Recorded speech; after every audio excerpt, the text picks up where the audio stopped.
also with the Valdese First Methodist Church. Thank you for being here, ma'am.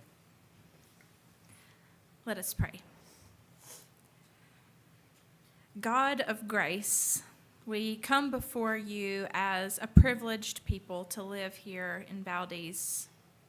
Humble us in your presence.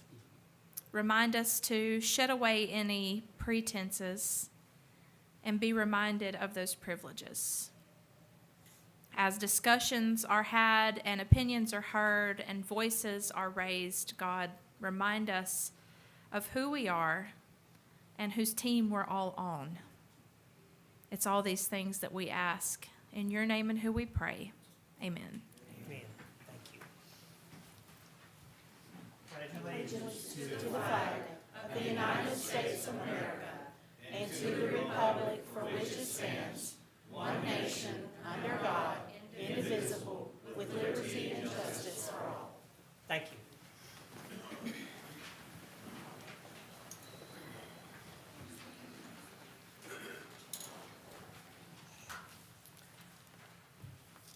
Okay, council under number 5, open forum and public comment.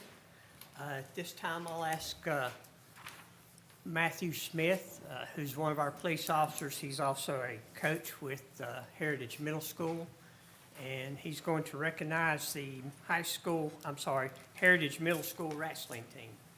Thank you guys for being here tonight.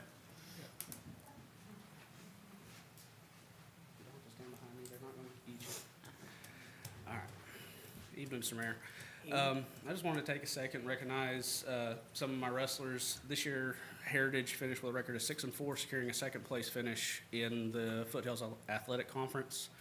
During the tournament, we had 5 individual conference champions, a runner-up, and 3 third-place finishers. These 3, in particular, finished their seasons undefeated, and Joseph Yang completed an impressive feat, going undefeated both years of wrestling in middle school. I'm extremely proud of these guys, and Roan High School will be very lucky to receive them next year. And I appreciate y'all's time. Congratulations, gentlemen.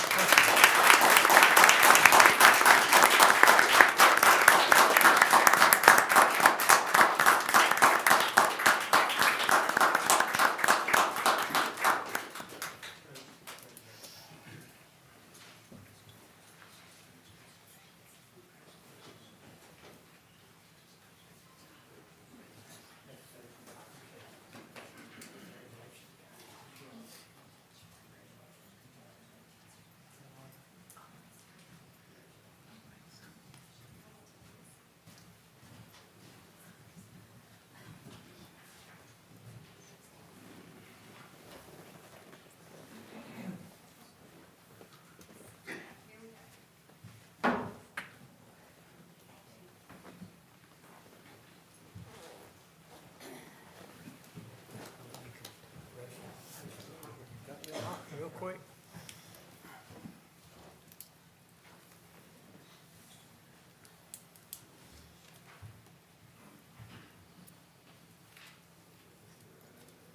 Okay. Next item under number 5 is open forum. Is there anyone who would like to speak tonight that has not signed up? Okay, seeing none. Our first speaker is Mr. Mike Ferris. Mr. Mayor, I'd like to read open forum public comment. I apologize. You That's go all right right. ahead.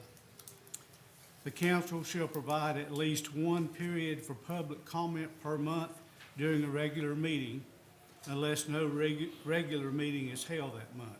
Any individual or group who wishes to address the council shall inform the clerk any time prior to the start of the meeting and provide their name, address, and subject matter about which they wish to speak.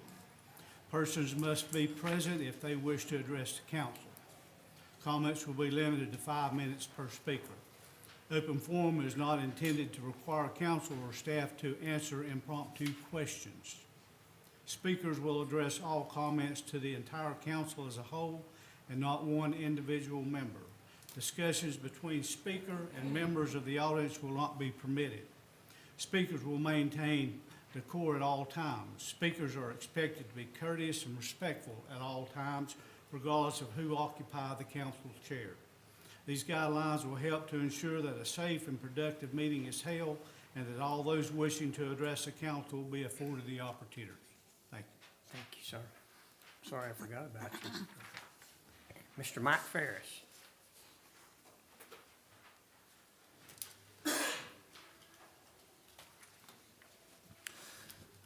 Ladies and gentlemen of the Town Council, Mayor, Mr. Swanson, my name is Michael Ferris. My house is at 112 Phillip Avenue Northeast in Valdese, North Carolina. This evening, my comments will be quick, since like many of you, I have a lot on my plate. As parents to 2 young children in this community, my wife and I are tied into a good bit of extracurricular activities, and tonight's agenda is 7 o'clock scouts and an 8 o'clock soccer match. So usually I find myself as more of an organizer, but tonight I find myself having reached a point where I can no longer sit back and organize. I feel like I need to speak my mind. There has been discussion recently about reducing the mayoral term limits from 4 years to 2 years.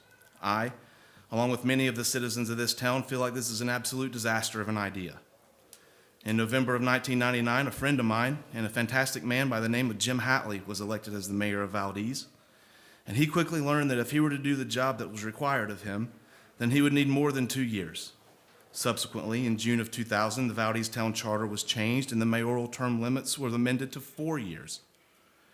Earlier today, I spoke to Chip Black.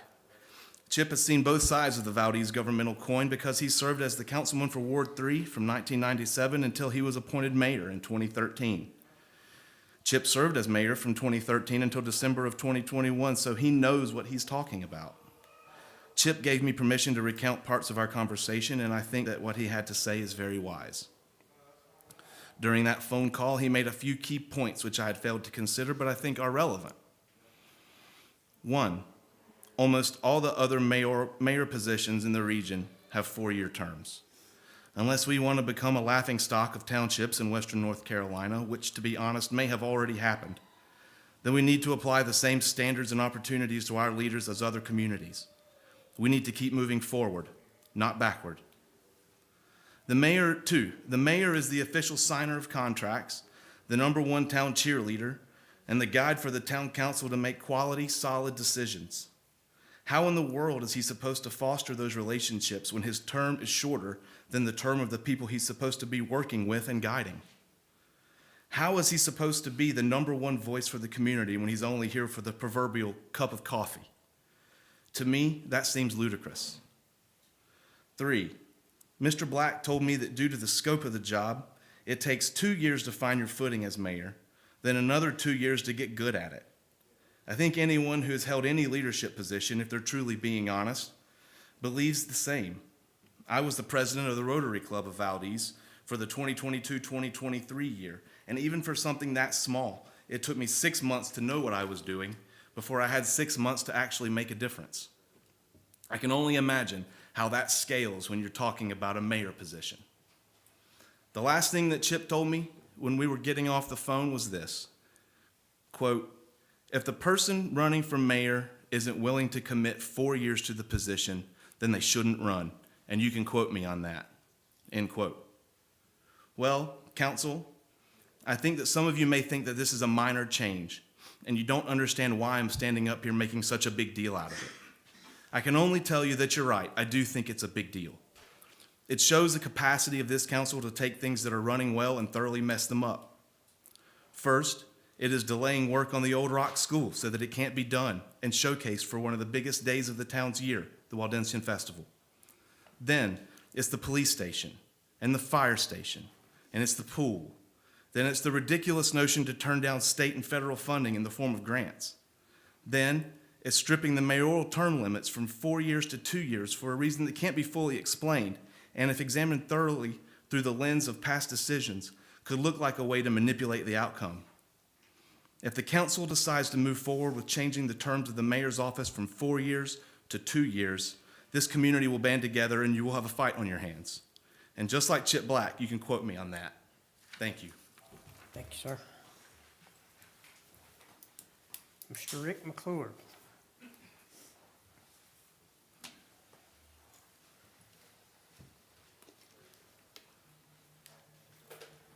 My name is Rick McLeod. I live at 408 Guru Avenue in Valdese.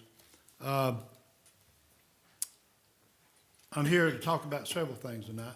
One of them is the pool. I think we need to go ahead and do the pool blow-up cover, save the money, that around 1.2 million to save that. You can use it to help pay for taking it down and putting it up every year. And also, at the main time, start putting money away for the next cover, which will probably end up about 15 years. At that time, we should have some money in the budget to take care of more of a permanent type structure. But right now, you got 4 to 5 million coming down the road for fire department, a couple million for the police department. You got $7 million, close to $7 million in the fund balance. I don't think the accountants want you to drain that too heavily, because then you get in trouble with the state by not having a certain amount of money in the budget. If we go out and do this without taking money out of the budget or the fund balance, then you gotta look at raising taxes to cover these buildings that's gonna be built. We just got through lowering the taxes from the ridiculous 5.1 that the previous council put out there. And after being around town for the last election and knocking on doors for all the people, there's a lot of people, like the people not here, that probably never come to the meeting, but they can't afford another $150, much less my bill went up almost $600 on the town. I got 2 houses in the town, so that's a pretty good chunk. And some of those people can't afford it. So I think we need to seriously take a look, putting the cover back up, use it for 15 years, put money in the budget, take care of that, take the 1.2 million you possibly going to use on that, put it in the bank, let part of that money pay for the taking down and putting back up the cover, get a building to put it in.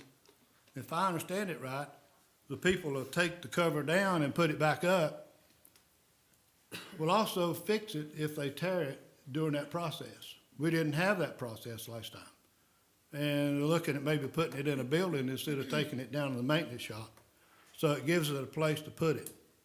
Also, we have people that stood up at the last meeting and said that 2 of our council people were doing illegal activities by talking to one another.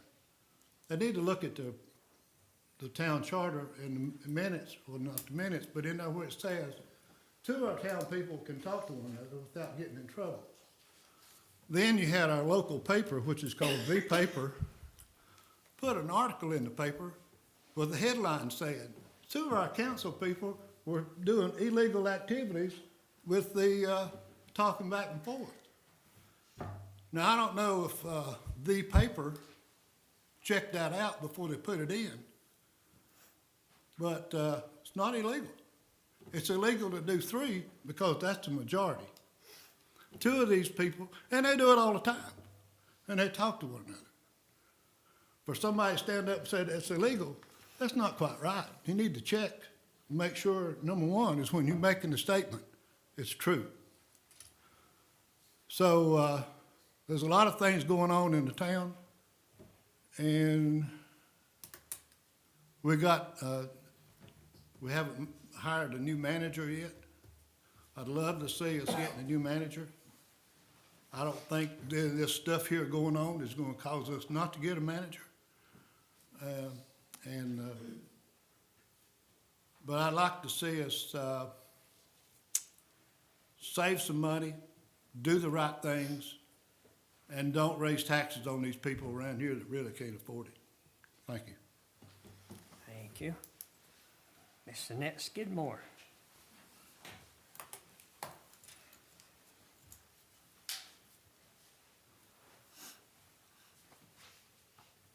Annette Skidmore, 312 Becker Avenue, Valdese.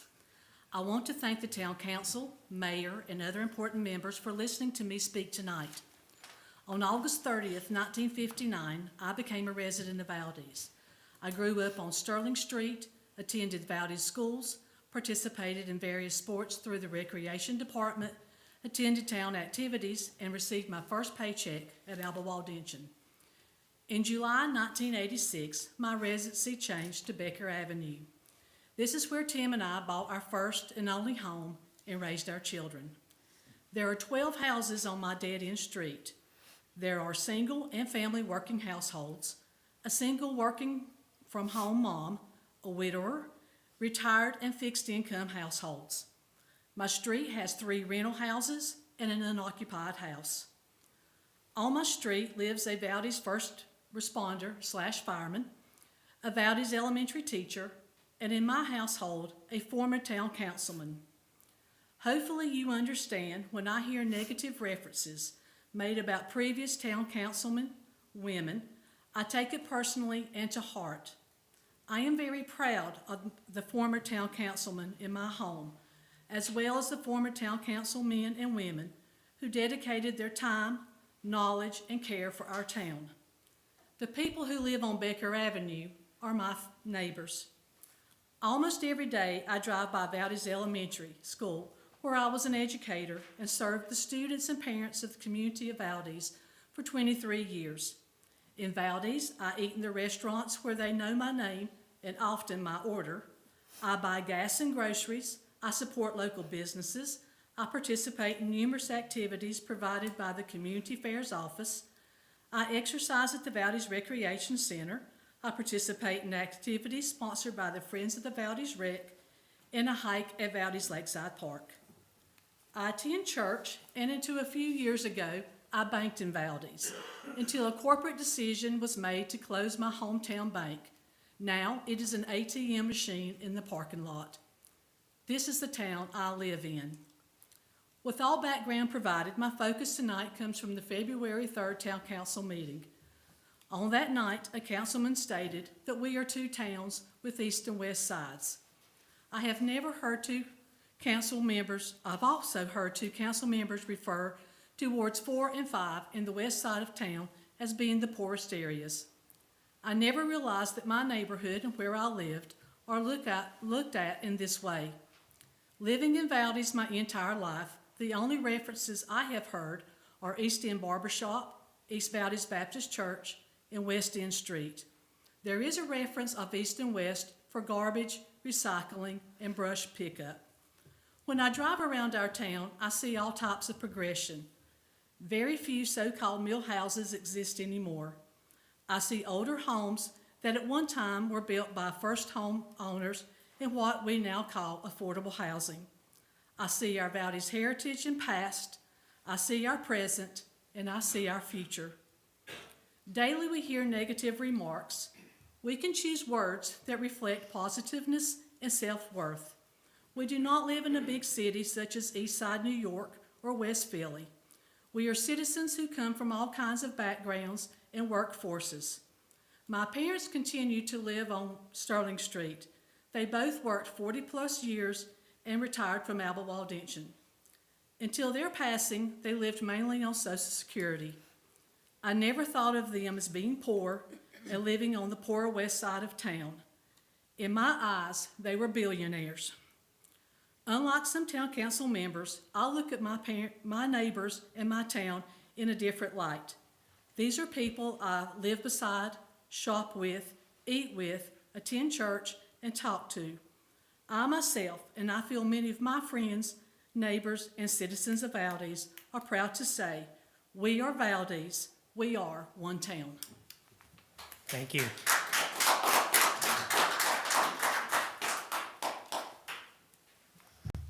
And Andrew Quinn. Good afternoon. First, I want to apologize for my parents. Had to go straight from work, rush my daughter to Lenore Ryan for choir practice, and get back here, so my beard's a mess. My name's Andrew Quinn. I live at 114 Hilltop Avenue in Valdese, North Carolina. We bought that house 5 years ago.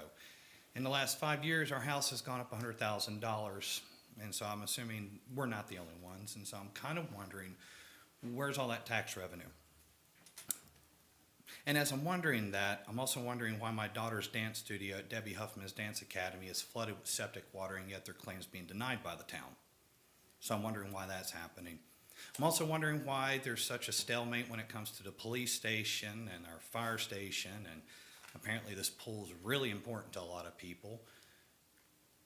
We have one citizen single-handedly funding the equipment necessary for our men and women in uniform to do their job. I myself am a former service member with the North Carolina Army National Guard. I served from 2009 to 2014. I'm 100% total and permanent disabled. I struggle with PTSD and anxiety and a TBI, so trust me when I tell you, I do not want to be here today or in front of all of you. But my little girl means the world to me. She is 7 years old. She is inspiring and brings so much joy to any person she meets. And she's not the only little girl like that at Debbie Huffman's Dance Academy. And right now, they can't properly get the practice they need to get in before they have a competition coming up. What are y'all doing? That's my question. I know the money's coming in, so what are we doing? Other than grandstanding and whatever else, I don't know if somebody might have it in their head, this is the House and the Senate, and they need a showboat. I mean, I've even heard of somebody taking pictures of another person's home and doxing them, which that's concerning. So again, what are y'all doing? Are y'all allowed to answer questions? No, sir. No, I will give you a call. because that's where I'm at. My daughter and all her friends deserve a place to learn how to just be best at what they do, and that stands. I don't know anything about it. Don't ask me about ballet moves. I don't know. I'm there to scream and cheer for my daughter. And now back to our law enforcement. The fact that they're in a crumbling building is an embarrassment. Our law enforcement is the lowest paid in our county. And I've heard someone bounce around the idea of charging them a fee to drive their patrol cars home. $1.50 a day. The paperwork alone and the manpower is just to process that. At minimum wage, if y'all pay your employees decent, what, $15? It's gonna cost you $15 to process those payments. That's counterproductive. Dumb idea. So what are we doing? We're letting our police have to be personally, privately funded by a woman who's able to buy them the weapons and the firearms they need and the uniforms and equipment they need, as well as AED, life-saving equipment. So what are we doing? As a town, what are we doing? Do we not care anymore? Are we too caught up in politics? Who's right? Who's left? Who's liberal? Who's conservative? That we can't focus on the key points of your job, and that's to serve and protect, and when the town screws up, you own up. So that goes towards the septic issue with the dance studio. It's called accountability. It's called integrity, one of the core values of the Army. So I would encourage each and every member of this council to take a hard look in the mirror and hold themselves to account. Why is this not going forward? Is it idolatry? Is it money? We can do fundraisers. We've done it before for the library. Why can't we do it for the pool? If you need help, ask for help, but don't stalwall the public and please don't BS us. We're all adults here. We all pay taxes. We all call this town home. I do, and I will continue to. Please, have some integrity and do your job. Excuse me, Mr. Mayor. Could we ask the last speaker, I apologize for my hearing, but I missed his name, his address, and the specific thing that's handicapping his daughter. I'm sorry. Okay. So now I need to add another Army value, respect. So, my name is Andrew Baxter Quinn. I served in the North Carolina Army National Guard from 2009 to 2014. I was honorably and medically discharged. My daughter attends Debbie Huffman Dance Academy. Her and all her classmates right now are not getting the sufficient space or time they need to get all the practice in that they put a lot of countless hours of work in. For a 7-year-old little girl, that is a lot. And this town has refused to compensate Miss Debbie for the repairs to her hardwood floor from the town's work on the sewage lines, which caused a backup into her dance floor. Is anybody else not listening? I'm sorry, I was listening. I just have trouble hearing. It's an age thing. Okay, I apologize then. I'll be in touch. And Mr. Mayor, if there is a way that we could possibly have some sort of talk about this at the end of our meeting tonight to kind of clarify some things because it has been brought to our attention. It is looking like the council has been, we've been approached by it. We did what we could. But I just want to make sure the town, that the people know that we care about these kids. My first thing is I contacted the manager of the council and I let them know what was happening. And unfortunately, as a council member, my hands are tied on this. They don't even let us make decisions on this, and I apologize. I'm looking for answers myself, so to give to people. I'll have it addressed during the interim Okay, manager's thank you. report. Okay, Mr. Keith Huffman. Good evening, Mayor, council members. My name is Keith Huffman. I live at 3285 Montana View Circle here in Valdese. Over the last year, I have been at monthly council meetings and observed indecision and the lack of forward thinking by this board. There are several points I wish to make tonight. Point number one, what is your vision for this town 5, 10, 15 years and beyond? Will it be one of empty storefronts, closed pool, shuttered library, hollowed out fire and police, or will it be a vibrant, safe, and secure town with diverse charm, active indoor and outdoor recreation facilities, unique downtown attractions, eateries, and vibrant businesses that welcome visitors who want to spend the day, purchase goods, and invest in our future? Point number two, I realize past town councils may not have addressed the need for many capital improvements. These weighty decisions are now on your shoulders, but your push to drop property taxes too low and remain there are not sustainable in the long run and only worsens the problems that we face. I think most would have accepted a modest decrease as reasonable, and yet you chose a more drastic cut to 41.5 cents, and despite knowing this town faced big financial challenges, the need for a new fire and police building, the pool structure, street repairs, search for a town manager, and salary disparities with town employees. Going a step further, you insist on staying at 41.5 cents for the coming year without a clear understanding of the total outlays needed. As you look to next year's budget, I hope you will be realistic with the tax rate. If lower taxes are what you seek, what are your plans to encourage responsible growth in the business community that brings in much-needed sales revenue to provide property tax relief? Point number three, I want to specifically address those council members who appear to vote lockstep with one another and force majority opinion. Have you each stopped and wondered why local press, your citizens, and others beyond our town boundaries are so frustrated and are taken aback by your indecision? The negative headlines won't go away on their own until you realize the path you're on is not working. Relatively speaking, stop trying to convince the 10% that they are right and somehow the 90% are wrong. You were given a roadmap to follow during last year's strategic plan. But creating yet another survey, email, or text will not change these results. Early in my life, I was taught when you find yourself in a hole, stop digging, a lesson it would appear that you have not learned.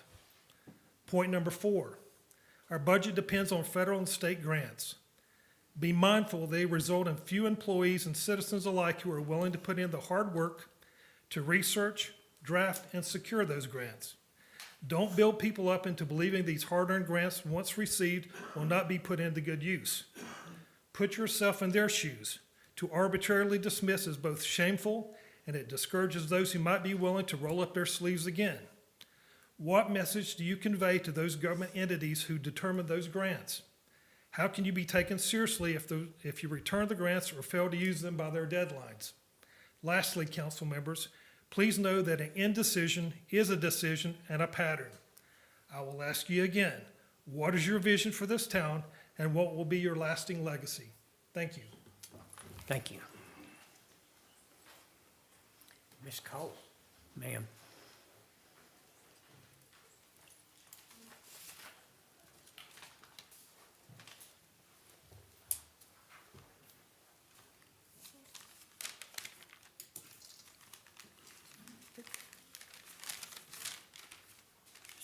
This is for short people. My name is Jean Marie Cole. I live at 705 Burdiss Street, and I guess I'm here again because I have many friends who won't come here and talk and keep saying to me, well, will you tell them about that? So here I am again, and talking about our pool structure, okay? All sides of the options available, a permanent pool structure with aluminum cover or a removable bubble, have already been given several times. Bo Weichel has provided an excellent set of detailed information on each of these options. Option 1, a permanent aluminum structure is a higher initial cost. However, it has a large amount of grant money and already pledged money to lower that cost. It also has a fundraising plan to make a very large reduction in the final cost. Once installed, maintenance and operating costs are much lower and can be handled in-house. Option 2, a bubble as a lower initial cost. However, it has no grant or donor money, so cost is solely taxpayer dollars. It requires large annual costs to erect and take down with paid labor and storage space. It has a shorter lifespan before it requires resurfacing, and operating costs are higher. It could incur additional costs if the 21-year-old mounting spaces on that deck are determined to be needed replacing. As aluminum structures rise in demand and bubble sales decline, it is likely services on bubbles will also decrease and costs increase as companies move to user demand and abandon the bubble market. You, as a council, have all the available information and the ability to remove a tabled action. Will you cling to what we have done in the past or move on forward with the technology to the technology? Cling to the old Commodore computer or take advantage of the digital technology that we have today. It's the same thing. You are in control. The decision is yours. You can cling to the history and the decisions of your predecessors, and 10 years from now, that council and taxpayers will face the same choices that you have today.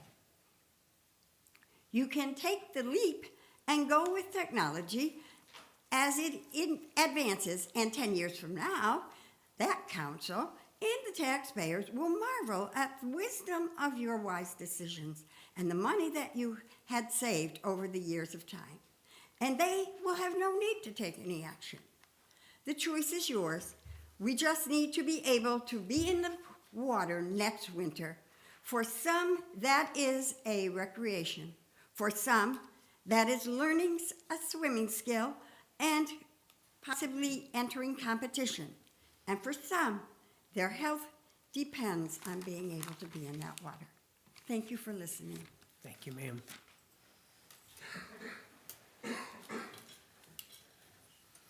Okay, council, under item 6, the consent agenda, you can see the items on there. Are there any items that council wishes removed from the consent agenda? If not, I'll entertain a motion to accept the consent agenda. Make a motion. Thank you. Second, please. Second. Further discussion? Those in favor signify by saying yes and raising your right hand. Yes. Yes. Those opposed, same sign. Motion carries. Okay, under 7, new business. Item A, approval of request from Old Colony Players to sell alcohol. Mr. Weichel. Give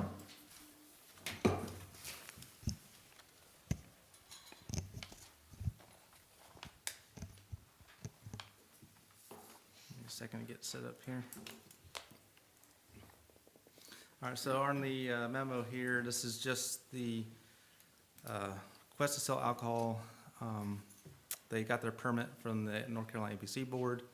At the last meeting, the pre-agenda meeting, we talked about proper insurance. We verified that, and we're also verifying that going forward with other permits, requests to sell alcohol at town events and town property. So we did verify that this is good to go for this one. Okay. I move that we approve that request. I second. Okay, further discussion? Just one comment. The only reason I suggested to remove it from the consent agenda last, at our pre-agenda meeting was to confirm that we had sufficient liability coverage that the town did, and the host liquor liability coverage, as Mr. Weichel has shared with us, they've obtained that coverage, and so that's fine. It's in good shape. Okay, those in favor of approving the sale of alcohol by Old Colony players signify by saying yes and raising your right hand. Yes. Yes. Motion carries. Item B, approval of community center ADA construction. So part of the overall pool structure project were 2 handicap ramps, one at the tennis courts and one in the front of the building. And this would be something that's much needed for the community center. Currently, the only ADA access is in the rear of the building, which is inconvenient for a lot of folks. So this will get everything to the front and also get our tennis courts as ADA. So the scope of this work is permitting, demolition, site concrete fencing, handrails, and some masonry work. We're replacing some bricks. And the amount we discussed last week, it changed because we did get a new quote come in. This one is without contracting, an amount of $73,835, and along with the 10% contingency would put us around $80,000 for this work. So it's about $30,000 less than what we had thought was going to be with our first quote. So this is, if this is approved, then at the next meeting I'll do a capital project ordinance amendment to incorporate this into the project budget. Okay, council, what's your pleasure? Let's see, we're asking for approval of that expenditure. I'll make that motion I move that we approve that. I have a second. Second. Okay, Yeah, I'm just glad that we have it. I've been surprised that the rec center has been so difficult for people, handicapped people to access for as many years as it has. I think I've mentioned that one of the first calls I got as a council member was somebody who was calling on behalf of his mother, who was not able to get in to watch her granddaughter play volleyball in the gym. And hopefully this will take care of that and make the rec center more accessible to more people. was that come out of the capital reserve fund? That will be, it'll be the project fund, and for right now, it'll be a transfer out of general fund balance to cover the costs. So the general fund. Yeah. Okay, council, I have a motion and a second. Those in favor signify by saying yes and raising your right hand. Yes? Yes. Seeing none opposed, motion carries. Okay, item C, approval resolution adopting Uniform Regional Hazard Mitigation Plan. So this mitigation plan gets updated about every 5 years. It's a coordination between the North Carolina Emergency Management and our fire chief and the planning director that was here before. They were working on this. It's a management plan that covers Alexander, Burke, Caldwell, and Catawba counties. And we could do this on our own, but that would cost us money to do on our own. This is covered under the state's fund, so they fully fund it for us. So it's a plan that needs to be updated in order also to get FEMA reimbursement from our storm damages. So anything that requires federal funds, we need to have this plan in place. So this is just an update to the plan, and the council adopts this plan as about every 5 years. Questions, council? Hearing none, I'll entertain a motion, please. I make a motion to approve the resolution for adopting the Uniform Hazard Mitigation Plan. Thank you. Second, Second. further discussion? Those in favor signify by saying yes and raising your right hand. Yes. Motion carries. Next item, D, appointments to boards, commissions, and committees. First on the list is the Drug and Homeless Task Force. And I think all of those folks currently that are currently up for reappointment are already members of that particular committee, and they're asking to be reappointed. Mr. Mayor, I make a motion that we reappoint all those members that are listed that are current members of the Drug and Homeless Task Force for reappointment. Okay, second. Second. Any further discussion? Those in favor signify by saying yes and raising your right hand. Yes. Yes. Motion carries. Can't talk tonight. Valdese ABC Board. Are you going to address that? Or you, okay. As we get up here. As you can see, the gentleman up for reappointment on the ABC Board currently serves as our chairman, Mr. John Hellman. And at this time, if there's no questions, I'll entertain a motion to reappoint. Mr. Mayor, I make a motion that we reappoint John Hallman as, onto the Valdese ABC Board. Okay. Second. Thank you. Any questions? Hearing none, those in favor signify by saying yes and raising your right hand. Yes. Motion carries. Congratulations to all you folks that just got reappointed. Council and I myself in particular appreciate your service to the public and willingness to serve in these positions. Thank you. Okay.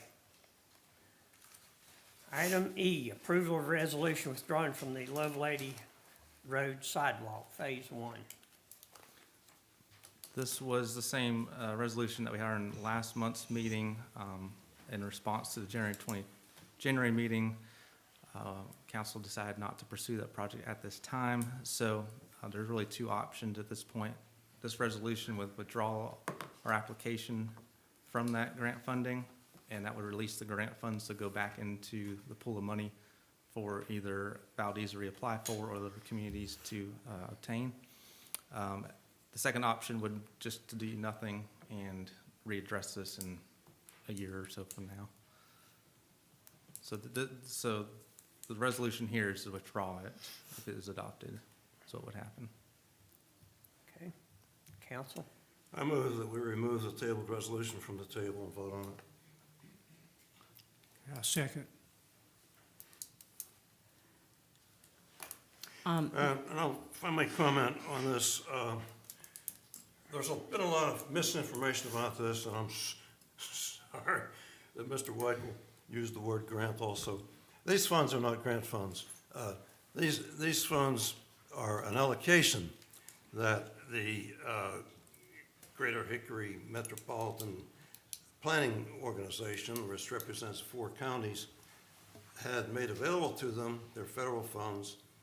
They had $3.5 million that were available in 2024 for all the communities to share across the 4-county area. And I want to point out that another $3.5 million is available again this year, and municipalities in these 4 counties, including Valdese, can apply for those funds for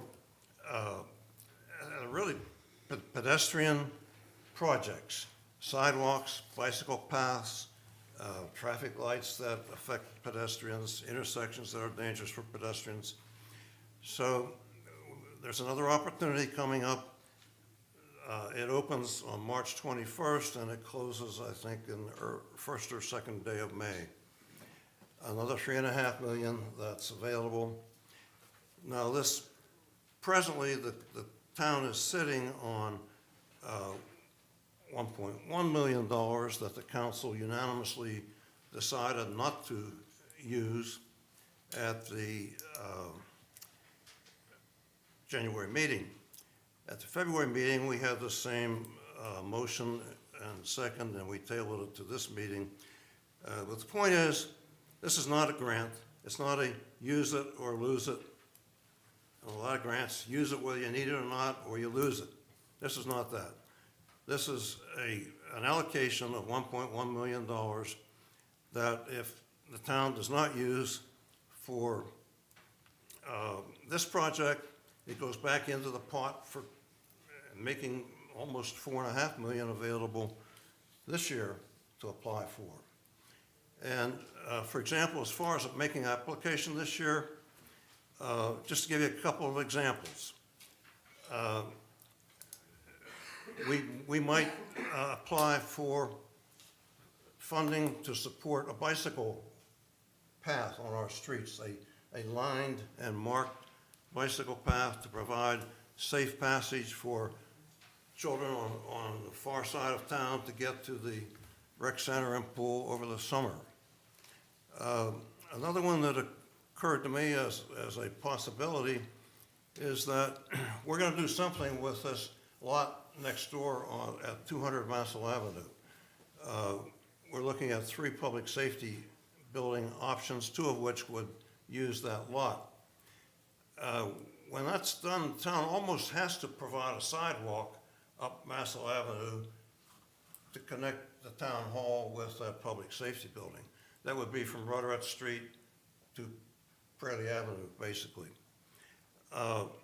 If we could get funding to do that, and that sidewalk, by the way, is about half the length of the proposed piece of sidewalk on Lovelady Road. If we could get funding for that sidewalk, that should be a great financial help.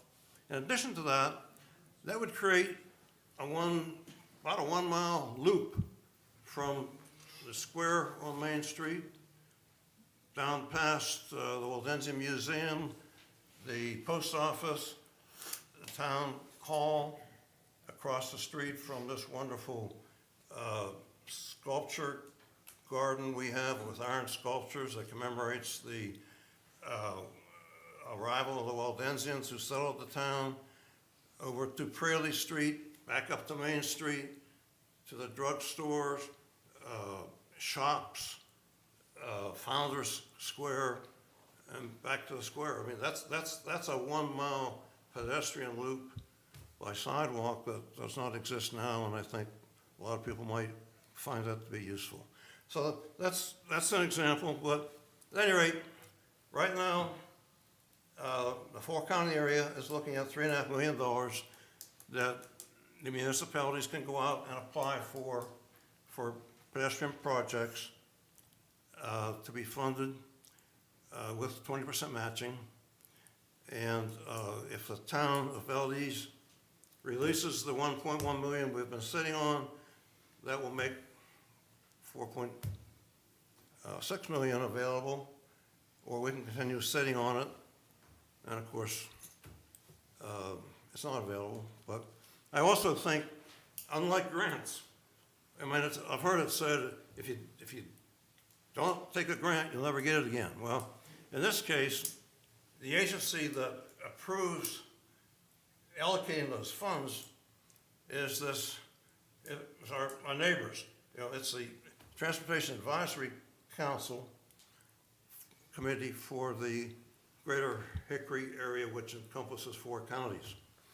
I think they would be more than happy to see this year's $3.5 million go up to 4.6 million if LEs would release this so that we might apply for something that might have a little more immediate and wider use than that piece of sidewalk from Laurel Street to Crescent Avenue. I'd like to say, Mr. Harvey, in the resolution to where we turn the money back in, paragraph 3 and 4 both call this a grant. It calls it a LAP grant in paragraph 3. Paragraph 4 calls it a surface transportation block grant. And it's 1.4 million with a match of 286,000 from town funds, which we acted like was an issue for us. So my question, if we're gonna give it back, why would we apply for it again? If we don't need this money and we applied for it the first time, I know it was scored at the COG like a grant is scored, and we were awarded it. Why in the world would we even look at trying it again, knowing that we received it and we're giving it back? Well, Mr. Mayor, I think we should be addressing our comments to you, but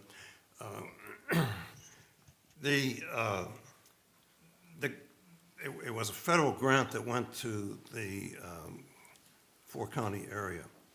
The allocation is decided by, the COG staff does a rating, and the Transportation Advisory Committee approves the scoring, and that's how the grants get allocated. I think if we all stretch our memories a little bit, what happened last year was that the planning director did not respond with there's some work involved. I mean, you have to submit plans in order to be considered for this allocation. And he turned it over to the Burke Trails Association because they had a plan for, a grand plan for trails that go from Glen Alpine to Hildebrand. And that's really where the plans came from, and the application was for $3.6 million, which was $100,000 more than was available for the whole four-county area. So I don't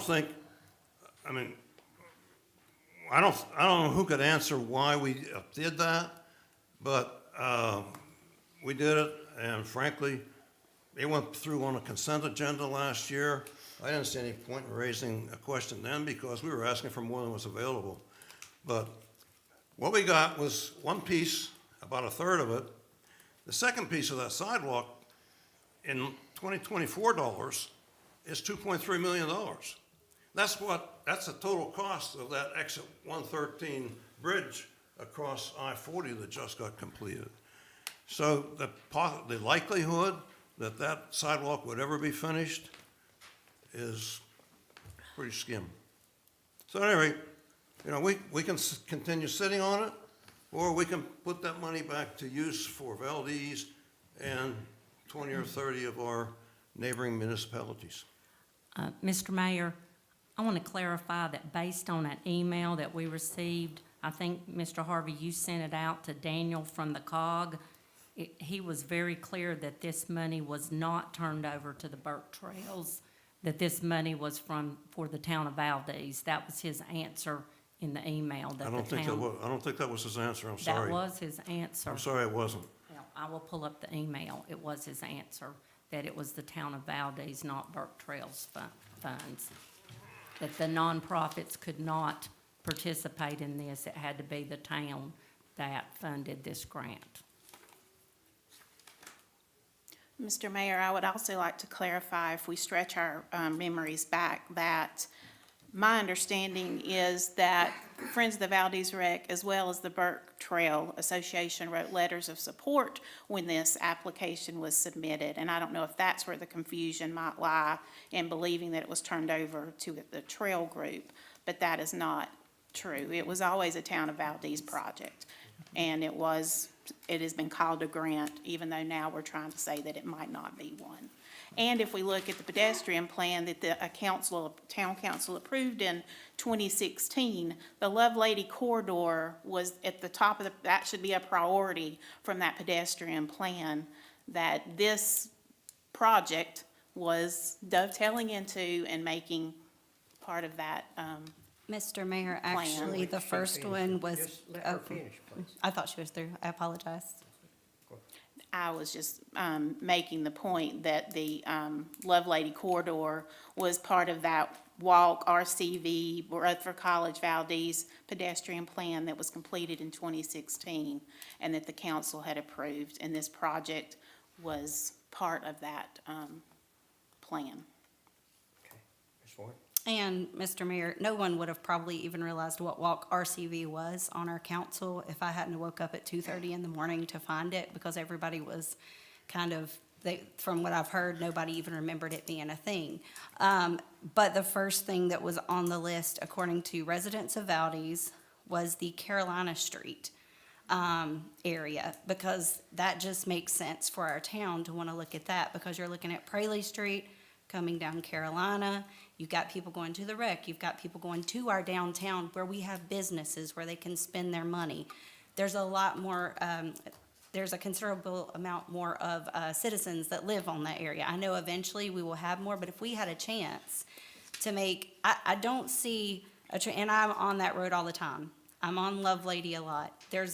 I don't see that many people walking on it. I do see a good number of people, especially young children, going back and forth on Carolina Street. It is a safety issue, in my opinion. If there was a chance that we could turn this back in and focus on making sure Carolina Street was taken care of first, I think that's where my goal is currently. I would like to see the Carolina Street, because that's a large street. It has plenty of room.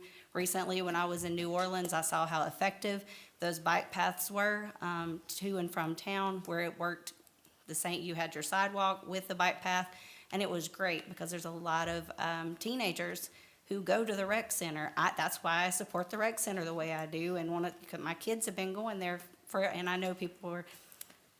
Yes, my kids, I will fight for them right now. Their friends, 13 to 15 years old, are walking down Carolina Street.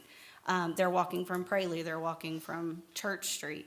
Whatever we can do to make it a safer space for them to walk in, that's what I'm gonna I'm gonna fight for that. So I personally think we should turn it back in, come up with a plan to get Carolina Street, which was the first on the list, and it looks like it would be cheaper or more cost-effective to do that, possibly. I think it would be better for the town as a whole to look at doing that.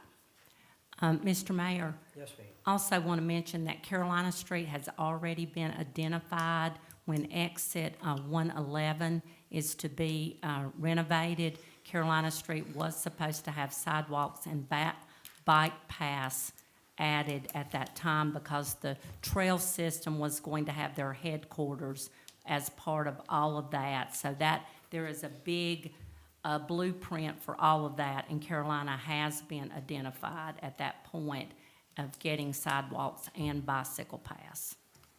Okay. Anybody else? And just to clarify, Mr. Mayor, these funds do have to be fronted.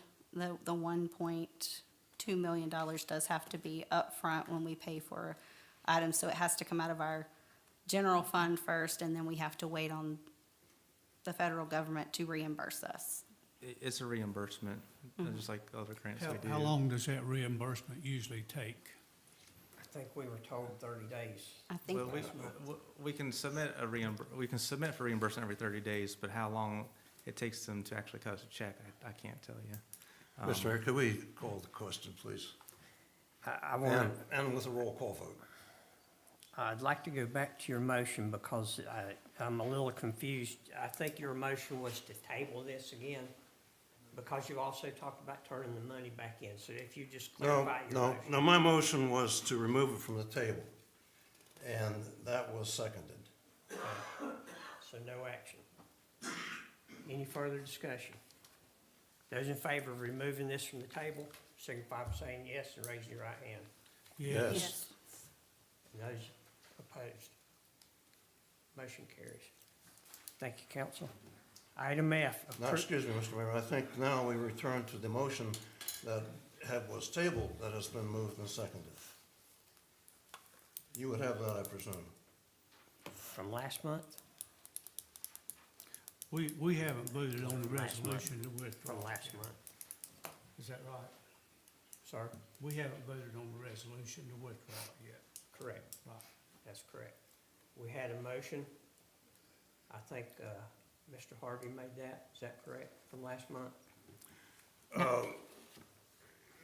Mr. Mayor, The record would speak for it. Maybe we could have the clerk read it if the mayor doesn't have it. The mayor doesn't have it. The motion was made to not approve the resolution. Basically, the motion was to withdraw the application Right. and release those funds. That was the basic motion. Okay, that was a motion and a second. And it was seconded. Right. Are there any questions to that motion? Okay, Is we have a that- roll is call that the- vote on that is too, that the please? motion now? that's what we're gonna vote on now. And there is a second, correct? Correct. Council, let me just clarify, because I see faces of confusion. So at the last meeting, there was a motion to essentially adopt this resolution of withdrawal. There was a second. Before that was voted on by council, there was a motion to table to the next meeting. Okay, so you all have now just voted to remove it from the table. Everybody's approved that, so now we're back to the motion to withdraw. Okay, so that's what you're voting on. Okay, everybody good to go? Yeah, I think that was because Councilman Ward and Councilman Ogle were gonna speak to Representative Blackwell before before this meeting. That is why we held off on it. Yeah. The two of you We wanted have a to speak. motion and a Just a second. second. Could we, Don't, just a second. Did y'all meet with? No. Yeah. Okay, so no meeting took place, okay. Those in favor of turning the money back in, approving the resolution to turn the money back in, signify by saying yes and raising your right Excuse me, I hand. asked for a And roll I'm call. working Asked on a for a- roll call vote, if you'll just wait. okay. We'll do this by roll call, and Ms. Zimmerman, if we may start with you, please. No. Okay, Ms. Ward? Yes. Yes. Yes.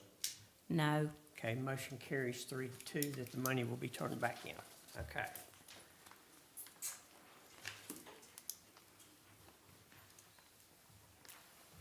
Item F, approval of budget amendment for the community center compromised water pipe replacement and repairs. Mr. White. At the end of January, there was a water line that broke in the mechanical area of the community center. That's the basement area. There's some old galvanized pipes down there. Water flooded the space to about knee-height depth. So there was some damages to some HVAC equipment, water heater. Staff worked on getting some quotes to replace that line with copper line because we can't use PVC down there because of building code standards. And so copper's our most cost-effective metal piping to use. The insurance, there's an insurance claim on the HVAC equipment and some tools that were damaged. So the insurance is not gonna pay for to replace the water pipes, but it will pay for the equipment that was damaged in that event. So the total budget amendment for this is $32,805. 10,346 of that is repairs to damaged equipment that will be approved by the insurance. So making that a net of about $22,000 from the general fund. So that's what this budget amendment's doing, and I do have some pictures. I'm glad I scrolled down. So there's one of the pipes that broke. That was flooding down the basement. Some more piping. So you can see these pipes are just old galvanized lines. Galvanized not even used anymore. So we'll try to throw some pictures in there when we can. Staff was able to get all this cleaned up, and we just got to get these pipes fixed before this happens again, because it's going to happen again if we don't. Questions, council? I'll entertain a motion to approve the budget amendment for the community center compromised water pipe replacement and repairs. So moved. Second, please. Second. Any further questions? All those in favor signify by saying yes and raising your right hand. Yes. Motion carries. Thank you. Thank you both. Next item, G, financial performance indicator of concern. Mr. White. So we had a good audit, as everybody's aware of. When the LGC was reviewing our audit, they caught one, what they call an indicator of concern. This is a capital assets condition ratio. The ratio is a 0.45 in our audit. Their threshold where they kind of cut that line off is 0.5. So what this ratio basically does is it measures our depreciable assets against our useful life. And so anything under a 0.5, they're saying is getting older infrastructure. Remember, we're talking about utility fund here, so talking older infrastructure, water plant, wastewater plant, they're looking at all those assets. And so to get that ratio up takes a little bit of investment in some new water lines, sewer lines, equipment at the plants, things like that. The more investment you put in newer equipment, the more that ratio will come up. And that's kind of what the whole point of this is they want the town to be aware that we need to look at investing into our infrastructure a little more. And we will incorporate that into the upcoming budget process. We do have some water and sewer line projects that you'll all see here in about a month or two that we're proposing. So all this is doing is just telling us that, and the reason it's on the agenda is they just want council to be aware of that. So this is just a discussion item, no action needed. Did everyone on council sign your? Yeah, I think so. Okay. Yep. Okay. Any questions, council? Hearing none, moving on to item H, pool structure design and build discussion. So got this on the agenda. We know the pool structure needs to be talked about. So this particular option here is design build. We're familiar with that term because that's what we're looking at for the police and fire departments. So design build is, it doesn't use the architect, it brings in a general contractor, and they do a price structure based on their building design criteria. They work with building codes, so it's all in one package. So this is an alternative option to where we were before, where we did the traditional design bid build, where we hire an architect, bid it out, and then we build it. We did that process, and you recall how contract come in about 1.8 million. So this is just an alternative process that council can consider down the road. You know, we talked about 6-month lead time. We'd start this process in the middle of summer. We can work on getting an RFQ process done for that. So that's just what this is. It's just a discussion item, no action needed on this item. Okay, questions, council? What, you think it would we be doing it for significantly, getting it done for significantly less than $1.8 million? I wouldn't know until we got into that process with them. Since a general contractor bid on it, I don't know if it would be significantly less. It might be a little bit less, but they would be able to look at their own design instead of what the architect designed on this particular design we have currently. So that would be the idea, is a different design altogether. So this is something we would consider in May or June, because we had deferred this for 6 months. Right. Well, what will we do with the architect in this case? There's a clause in the contract that we could terminate the architect's contract. Terminate him? Yes. So we're paid up to date with the architect, so we wouldn't incur any more fees at this point, so. How long would this process take? Well, the RFQ process itself would take about 2 months, and then they would have to start looking at design and give us some numbers. So I would probably between 4 and 5 months, I would say. Putting this where in the calendar? You started this in June. Just to get a number, you're probably looking at November, and then they'll have to start construction if council decides to go with that. So you probably would looking at March next year being done with it. March next year? Yeah. About this time of year next year? Yeah, the timeline wouldn't change too much as far as we would do this or their traditional bid.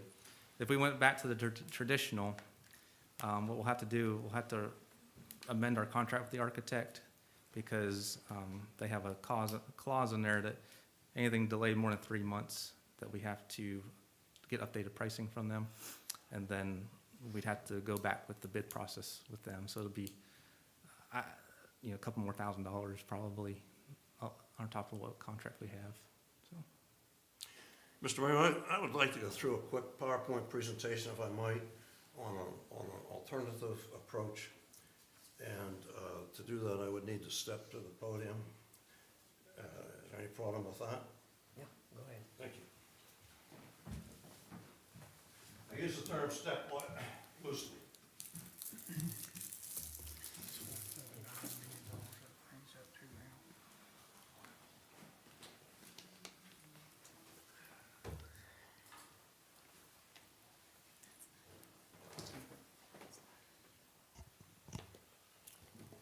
there's been a lot of discussion about this thing ever since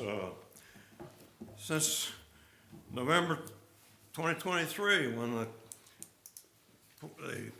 bubble collapsed on election day, and then it was up, and then it collapsed again. And so it's been under discussion now ever since last January, certainly.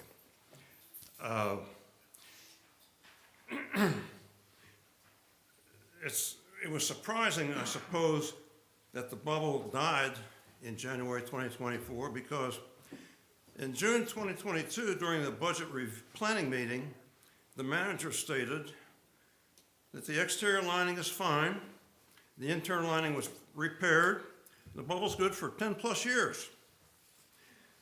And then, about a year later, not 10 years, 1 year later, the bubble had its final gasp in January 2024.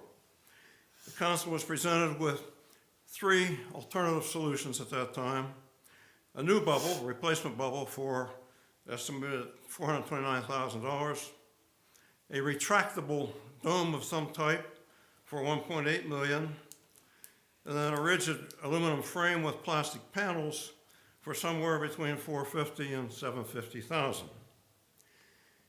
In March, the Parks and Recreation Committee came to the council and gave us their recommendation for the rigid frame with plastic panels.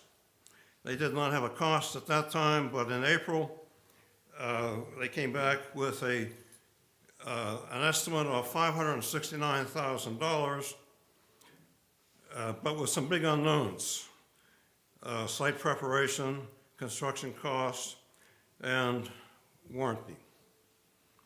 Then in August, after the council had approved hiring an architect for $109,000 and some site fees to do some hole boring for $6,500, I think it was, the architect gave an estimate of the structure and construction costs, and all of a sudden that $569,000 that we were looking at in April had jumped up to $1.3 million.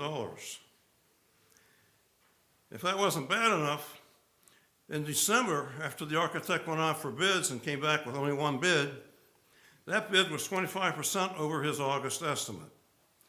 So now, if you add the architect and site fees of $115,000 to that single bid we got for $1.8 million, the total cost of that structure became $1.9 million.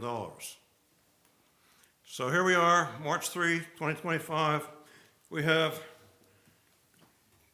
2 major options.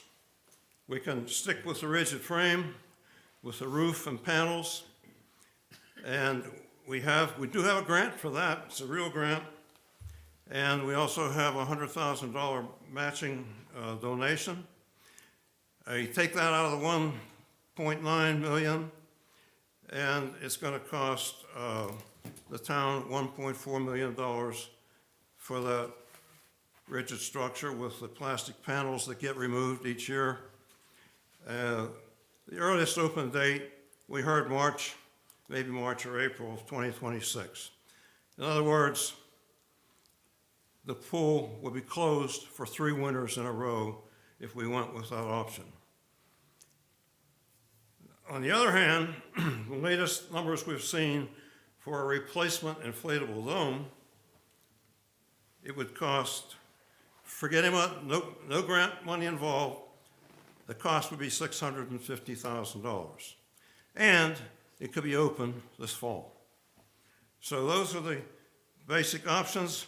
One other thing that has changed is that this new replacement dome, inflatable dome, now comes with an expected life of 25 years. The covering, the special coating, high-tech coating, has a 20-year warranty. It has a totally new mounting system that is part of the cost to install it, part of the $90,000 cost to install it. So it should certainly last for 25 years. And again, it could be available this coming winter. So who benefits from the bubble? Taxpayers. We'd save $750,000. That's equivalent to 31% of the total 2024 property tax revenue.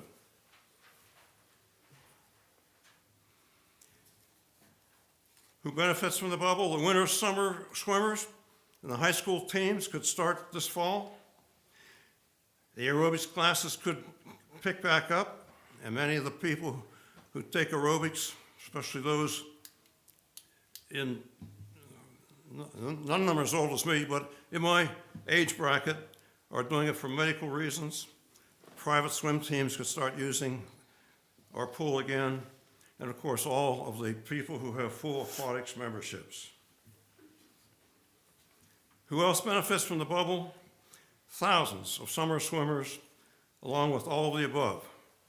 They can swim under blue skies and sunshine in the summer, and that's the one group that I think we've overlooked in all of our analyses. I've never heard anybody take a survey or a poll of any kind with the summer swimmers. Do you want to swim under a roof, or do you want to swim under the blue sky? There's one other little thing. This bubble has a 2,000 square foot annex on the side of it, just as the old one did, for pool parties. I don't think the rigid structure has that extra 2,000 feet.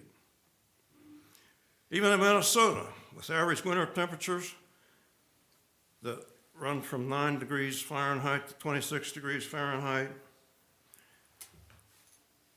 with the high school students and their families swim during those coldest months. And in Minnesota, during summer months, they too swim under blue skies and sunshine. So here we are with tonight's options. We can act now to save $750,000, have the pool covered by this fall, like it was ever since 2000. Or we can close the pool for another winter and revisit this topic in June. Thank you.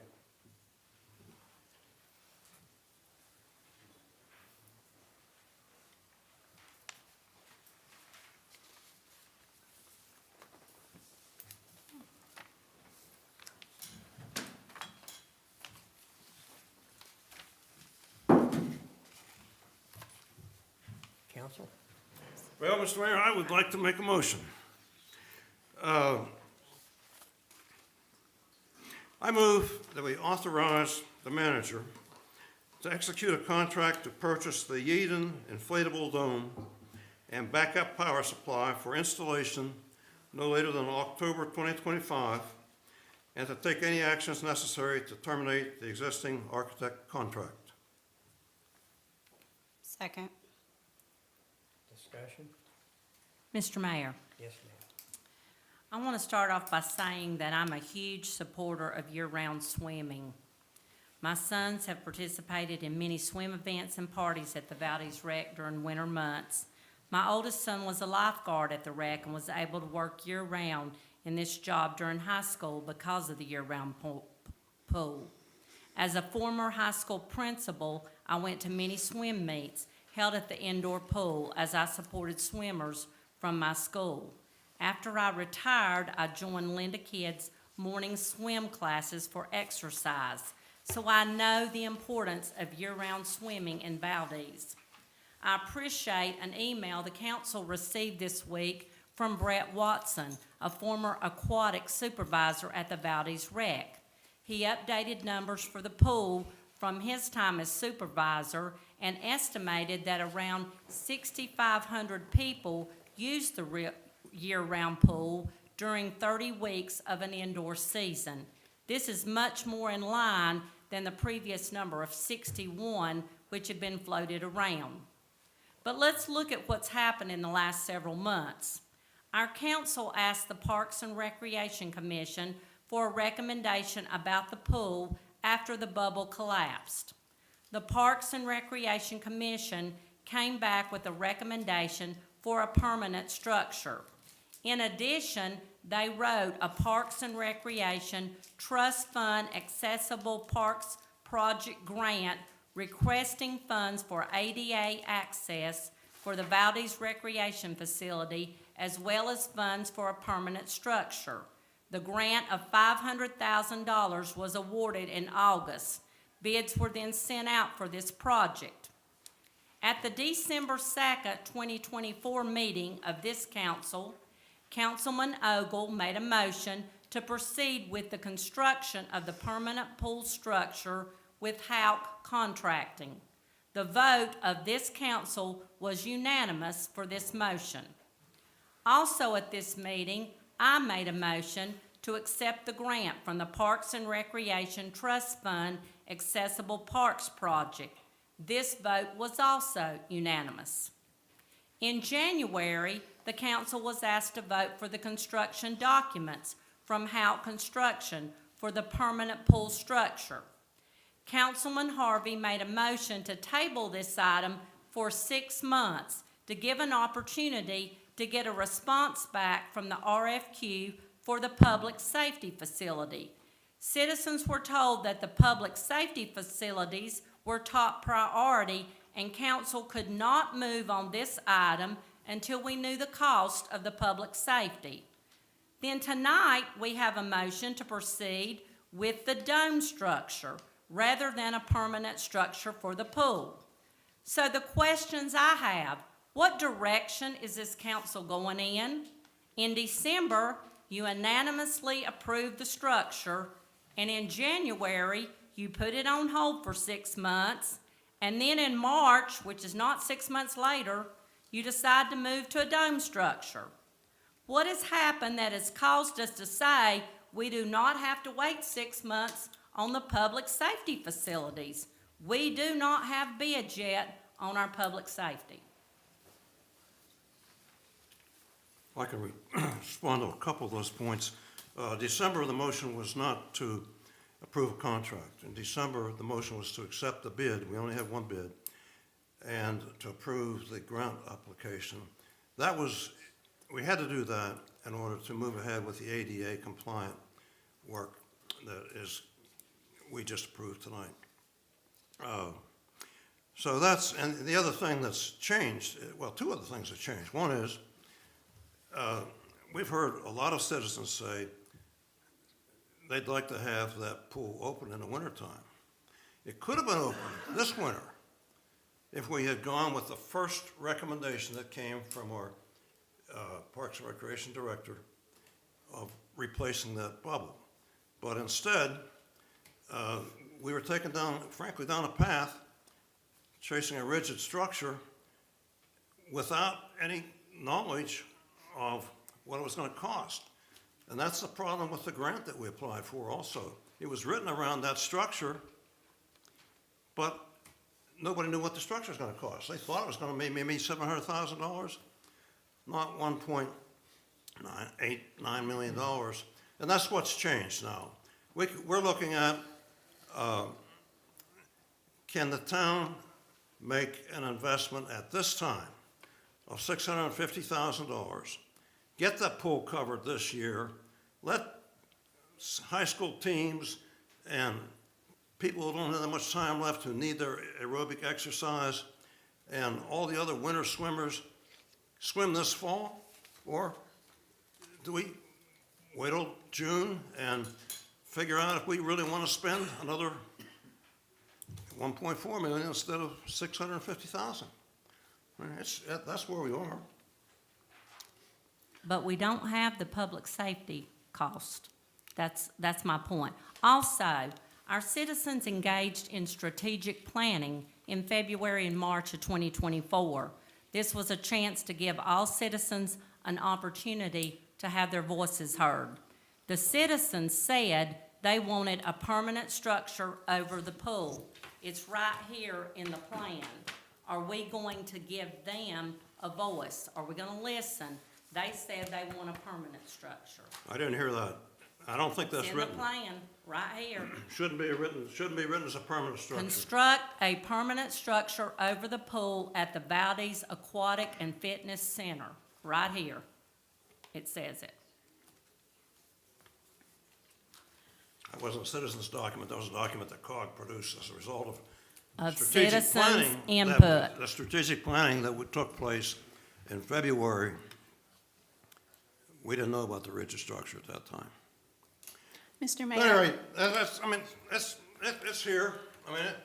I don't swim, but I do pay taxes. I'm concerned about saving $750,000 of taxes, especially for something that is now gonna last 25 years. Last time, it was good for 22 years. I was here for about 18 of those. I never heard anybody complain about having to swim inside a flexible bubble in the wintertime, but now that seems to be a problem. I don't really understand if people who swim in the wintertime have a problem swimming in an inflated dome rather than a dome, than a rigid structure that has plastic panels. I never heard anybody draw that distinction. And especially in the summertime, I haven't heard anybody say, I'd like to have a roof over the pool in the summer.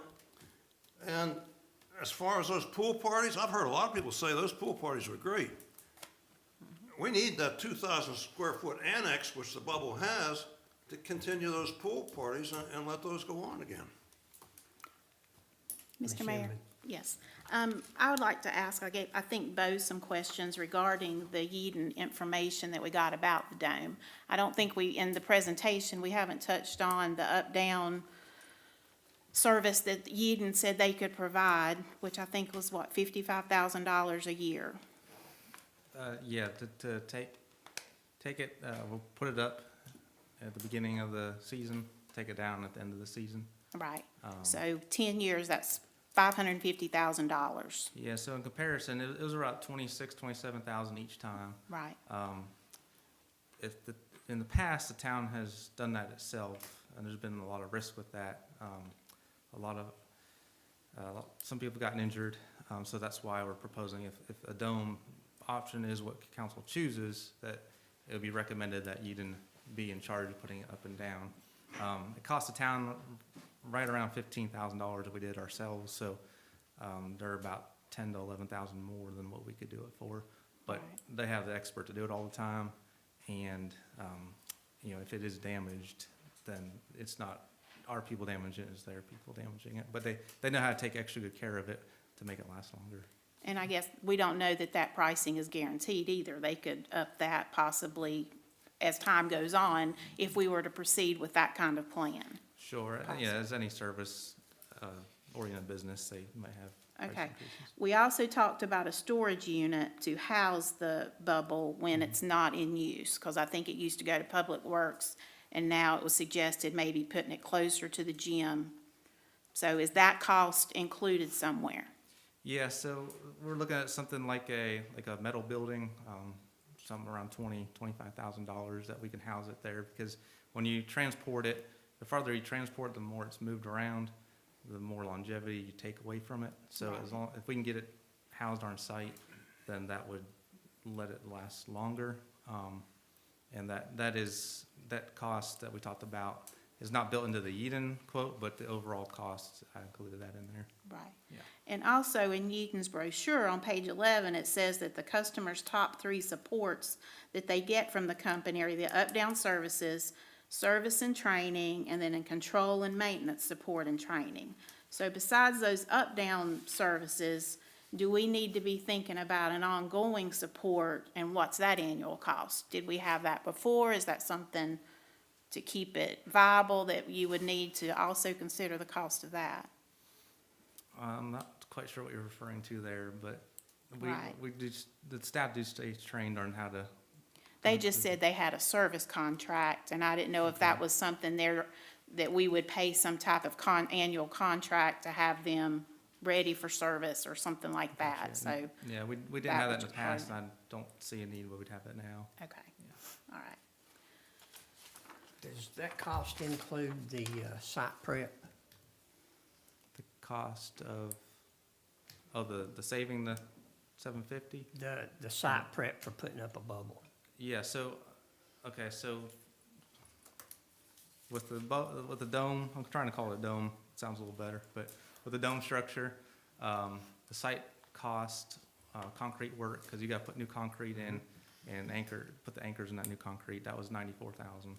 So, that was $540 plus, say, $100 640. So you're looking between 650-ish, 675, somewhere in there for everything. Okay, So, for everything. yeah, that should cover storage shed too, I would think. Okay. And Mr. Mayor, I do have a question for Bo. As far as the plans go, I just heard something about the 2,000 foot or square foot annex was not included on the plans for the rigid structure. Was that the case? I mean, that's what I've heard from a couple of citizens and a couple of council members. I just want to make sure that's the case, because if that wasn't included, that will be more than $1.9 million. Yeah, it's a good question. So the rigid structure was 13,800 square feet, but it has walls that go straight up. So the footprint of the dome would be more square footage, but its walls are kind of, curved a little bit more. Yeah. So I think both sections had rooms for, if I'm right, David, is that true? The rigid structure? Huh? There was adequate space for parties. Okay, so both structures have enough space for parties, but the bubble itself, or the dome itself, would have a designated annex for that, like it used to. One last question from me. What's the downtime? How long will the pool have to be closed to do the site prep? For the dome? The dome. Okay, Yeah. sorry. So for the site prep, if it's approved, the plan would be to have that done before June, so we can be open. We'll do it in 2 phases. They do this concrete work and the site work before summer swimming starts. Then they would leave. And then the second phase, they would come back, but it would be more for the electrical and plumbing connections. And that would take place in September, right before the actual dome gets installed. So it wouldn't disturb any of the summer swimming. Yeah, that was a good question. So if you just step through the timing here, the potential timing. If this motion and that's been seconded were to be approved tonight, what happens after that? Okay, so if it's approved tonight, we would bring forth the site work quote, the next meeting, the 94,000 I spoke of, for approval. Once that's approved, that actually gets things kicked off, and it'll get the contractor rolling on getting that on their schedule. We have talked to them, and they would take about 2 months to complete that once they get on their schedule. I'm trying to go off the top of my head here, because I don't have this in front of me, but I do know that they would be done by June with that, and like I said, they would come back in September to finish the plumbing electrical connections. In the meantime, Yeadon has a 6-month lead time, so they would start ordering materials. Some things come here a little quicker, but they would send the anchoring stuff for the site work to be done, and they would start building the actual dome structure, so that it would be delivered in September and put up by October. So that's kind of the timeline, I think, is the general timeline. I can't give you exact. But. Mr. Mayor, the Parks and Recreation Commission has spent a tremendous amount of time working on this, making decisions on what they think would be best for the pool structure. They visited several pools, and they also worked very hard on submitting a grant for $500,000. They have a meeting a week from tonight. Are we going to allow any feedback from them? Are we going to ask them to give us any feedback? They have been working on this. I would, I think we're all very appreciative of these advisory committees that the council appointed, and this Parks and Recreation Committee certainly put a lot of time and effort into it. I don't think any of them were pool construction experts, but I know they worked hard and they had the town's best interest at heart. And when they recommended this rigid structure, again, they didn't know what it was going to cost, but they recommended it because it looked like a good thing, and it was a good thing. But it's going to cost a good dollar, 1.8, 1.9 million.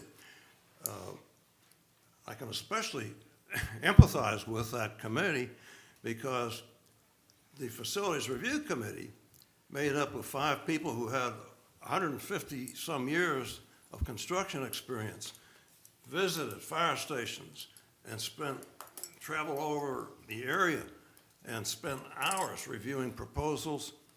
And in one sudden move on October 7, they were dismissed without a second thought. So it happens. But we've got the best information we could get in front of us now. I think at some point the council has to fish or cut bait. I think it's time to cut bait now. If we want to have a covered pool this fall, now's the time to act. If we want to have, if we want to save $750,000, now's the time to act. We'll have a structure that has a 25-year lifespan. I've studied the specs for that the architect specs pretty closely. I don't see any warranty or longevity numbers in there at all. I mean, he's talking about a membrane on the roof. He's talking about plastic panels. I didn't see any specs on warranty. If I did, there wasn't anything that caught my attention like 25 years life expectancy. So, again, we've been on this now for what, 14 months? Let's move. Mr. Mayor, can I make a point? I went back and listened to our February 2024 meeting that night where Councilman Harvey specifically asked the Park and Rec Committee is who we need to look to for directions, that they needed to decide among the options which was the best and bring that recommendation back to us. So I feel like we could let them meet next week and review what's here, let them come to the April meeting with a decision, and we would still likely be able, if that's the decision is the dome, then we still have time to get it done for winter swimming. But I think it's all okay not to use them because we're with a plan that some folks won't. So I think we need to, but I think it still needs to go back to Parks and Rec. Well, it's great, again, it's great that we have volunteers who are willing to put their time into these things. But at the end of the day, it's the council's decision. And I do not think we want to relegate to any committee the decision to spend $750,000 or to take all of these winter swimmers and put them off for one more year. I think this council needs to face up to that, make the decision, move on with it. I don't know what else we can say about it, so I hope we can come to a vote here pretty soon. Another question that I have, Mr. Mayor, is as far as storing the panels on the rigid structure, where do those get stored at? Who takes those off? How do we make sure if they screw those up that we don't have to pay more to have those replaced? Those are questions while we're asking questions about the dome. I would like to know things like that. Where do those get stored so they don't get the plastic doesn't get damaged? They still need stored like the dome would need stored. I don't know the details on how I imagine they roll up, but I didn't get into the weeds of that one. We would probably still need a metal building though, instead of storing it. When I saw where we were storing the previous dome we had at Public Works, it really surprised me that we kept it there because it just didn't seem like the safest place to store that. A lot could have went wrong with it there, in my opinion. So having a structure to put something like that under is just smart anyway. I think any panels, a dome, whatever we go with is gonna need some type of storage unit to make sure it's kept safe. Right, they don't have an ideal storage location for either option right now, so Okay. Including a building with each would be helpful. Anybody else? Well, I think there's a lot of questions out here. I'm a member of the Parks and Recreation Committee as a council member. I've been to every committee meeting that they've had. And by the way, I will not be able to be there on March the 10th, which is a week from tonight. So if any council member would like to go and be there, I would certainly appreciate that. And also, I've heard so many people speak about, we need a pool cover, we need a pool cover, we need a pool cover. We want a $1.4 million pool cover that's gonna be taken out of our general fund. It's gonna drop it down to, what's that, 5.6, something like that. With police and fire coming up, I'm really concerned about that. That's a lot of money. We cut the cost in half by not going with the aluminum structure and to go with the pool dome bubble. And that's 25 years that we're going to get out of that. I don't think there's any question at all about that. I'll never see the 25 years when it needs to be replaced, but some of y'all will maybe. So I think it's a decision. I'm kind of agreeing. I see Rex, Miss Councilwoman Loman's total point. I see Councilman Harvey total point. But I do agree at this time we need to make a decision on this. It's been out there too long.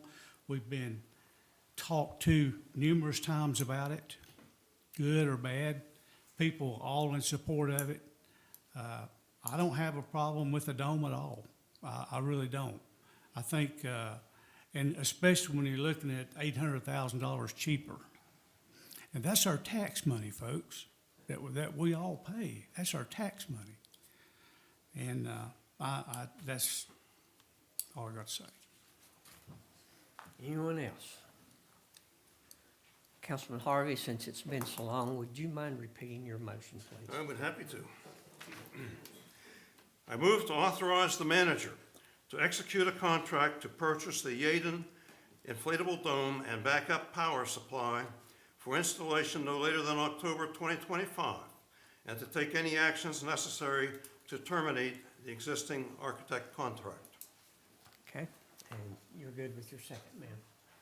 Okay, council, have a motion and a second on the floor. We'll do a roll call vote. Please start with Ms. Zimmerman, ma'am. No. Ms. Ward. Yes. Mr. Ogle. Yes. Mr. Harvey. Yes. Ms. Long. No. Motion carries 3-2. Thank you, council. It's been a hard decision. And I appreciate the time that our public has put in council. Item I, fiscal year 24-25 year-to-date financials. So in your packet was the revenues and expenditures for both the general and utility funds. This was July through January, so that'd be 58% of the year. So when we're looking at the percentage on the right-hand column, we're kind of using that number as a guide, not a one and done, but just as a guide. So like I said at last Monday's meeting, I don't really do a deep dive into these financials, but that 50% of the year, which was last month, and then 75% of the year, which would be in April. But looking at general fund, total expenditures, 61%, total revenue, 69%. So expenditures a little over our 58 mark, which is okay. And our revenues are also over, which is a good thing, compared to 60% last year. And then utility fund, we're low on expenditures, 44%. And the reason for that is because we have a lot of big capital items still looming out there that we haven't secured contracts for. We're still working on that. So once those hit and we encumber those funds, that'll go up. And then our revenues are just a hair under 58%. So we hope to bring that up in the last half of this year. Any questions on this? Yes, can I ask a question? For people that don't pay their taxes by January the 5th, and there's penalties assessed for that, how is that collected by the town, and is that put back in our general fund? How is that dealt with? Yeah, so the penalties they're collected when they pay their tax payment, when they eventually pay it. So every month they don't pay it, there's a percentage penalty that keeps getting added on. So once they do end up paying it, it's collected just like the regular tax money will be collected through the county, and then it gets passed to us. And then there's this line here, tax penalty and interest line. Yeah. That's where it gets posted to. Okay, So do we get those monthly? Is that how it's dispersed to us? Or? Yeah, we get that monthly. And so Okay. tax penalty and interest, we really don't start seeing those until after January, once we start Yeah. getting those in. There'll be a few that post before January, and what that is prior year taxes that people still Gotcha. haven't paid, and they get paid up. So now we'll see, well, like here, we budgeted $10,000 for the year. Uh-huh. We've brought in 3,000. That's just January, so once we hit February, March, April, that number will jump pretty quick. Okay, Good question. okay. Anyone else? Yeah, I noticed that the spreadsheet that you shared, that you got from the county at the end of January, which has a little more tax revenue than what you've entered, I guess, into our system. But they have collected some back taxes from 2023 and they're starting to add up delinquent taxes paid in 2024, so. And it looks to me like maybe might be $80,000 more taxes collected than we budgeted. Yeah, we're trending in a good direction there, so, and what that is, remember we talked in the last budget session last year, that's that gap where we have to adopt the budget and get all those final numbers in, but the last 2 weeks of June, the county is doing some valuations, and so. And then we you have always some do- new properties come online that get taxed. Yes, exactly, there's some discoveries that go along with that, people that haven't reported property taxes get discovered, and then new properties are coming online.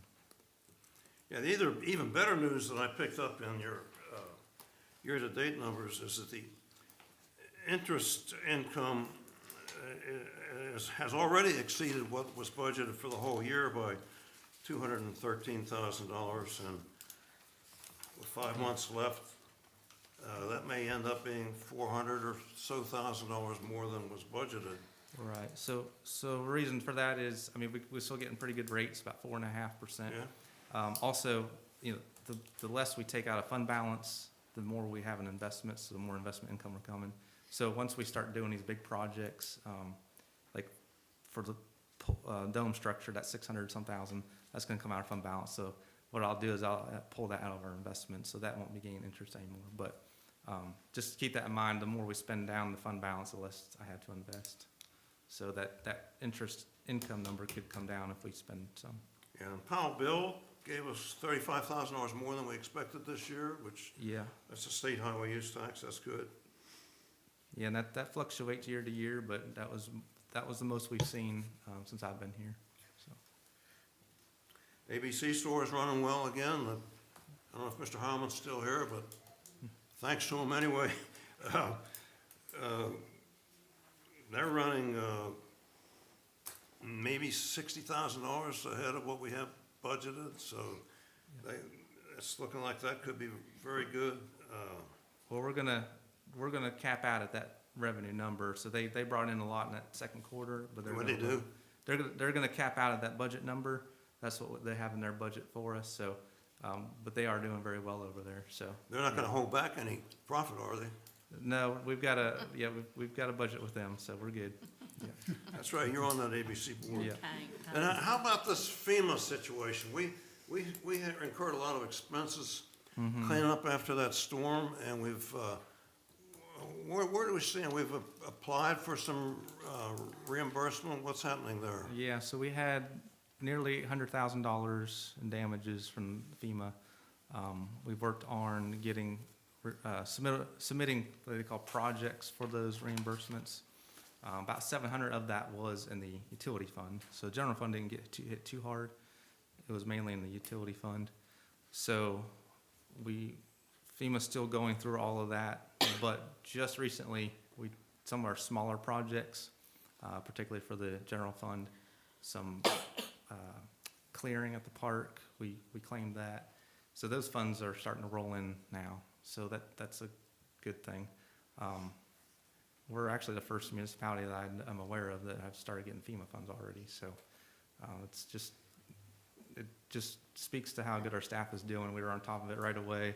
Our department heads really got in there and submitted project that they had, damages they had. So everybody worked as a team, and I think we're starting to see the benefits of that now, because There's some that are still working on getting those FEMA projects approved by FEMA, so.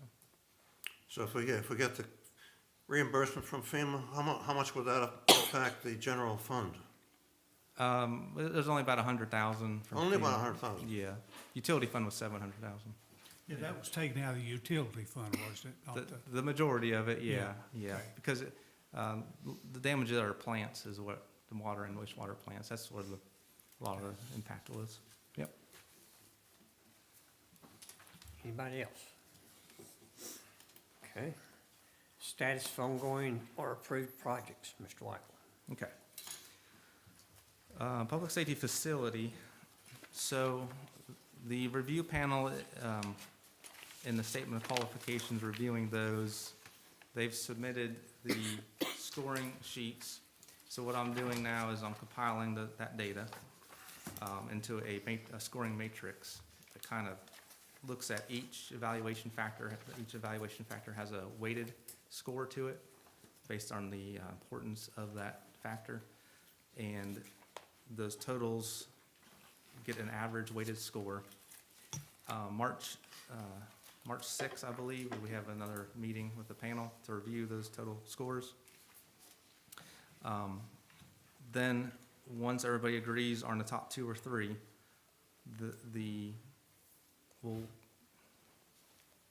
let's see, the 2 or 3, and then we'll select 2 or 3 to interview in mid-March. Sorry, I'm looking at this, I'm trying to go back and forth.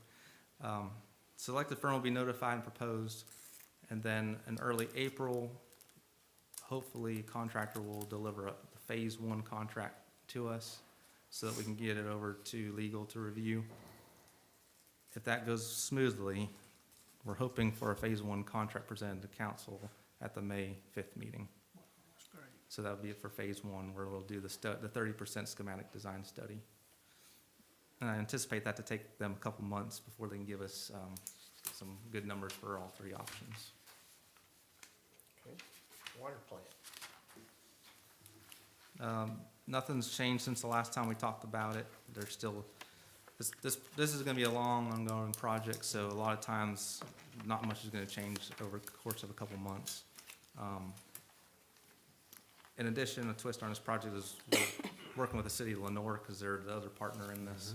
So some things we can't do until they do their part, but McGill is on top of this and doing some drawings and some surveys out there. Okay. Town manager search process. Council, we currently have 11 applications, and that cutoff date for applications is March 18th. March what? 18th. 18th. Okay. Interim manager's report. Sir, if you would, let's start with our challenge with the sewer on Main Street. Let's address that first. If you'll give us an update and what happened and Okay. And I'm gonna go off the top of my head here, so I don't have all my notes in front of me, but February, it was like the second week in February, I can't remember the exact date. There was a sewer backup on Main Street in front of the building where the dance studio and the gym is. The backup was reported, and it was after hours, so the guys were at home. They came back in to dig up this backup. When they uncovered it, there was a backup of grease, and that's what caused the backup, was grease. So the backup caused some flooding in that building. The next morning, I worked with the Public Works Director. We filed a claim under our insurance because we assumed that we would be liable for damages inside the building.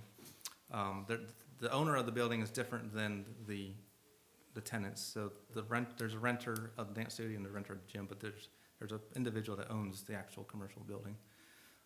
So our insurance folks, adjuster came out and they worked with him. They do their thing that insurance people do. They looked at several different factors, one being has the town worked in that area and recently? So they reviewed all our work orders, the work we've done within the vicinity, which we haven't done anything recently in there. that would cause a backup, because that's what they're looking at. Is it something that the town did to cause it, and it was not. So the insurance adjuster, they researched this for a couple of days, and they came to the conclusion that it would not be able to be claimed under the town's insurance. So I just want to be clear that the town staff, the town council did not deny the claim. It's the insurance company that's denying the claim. So we did try to file the claim, so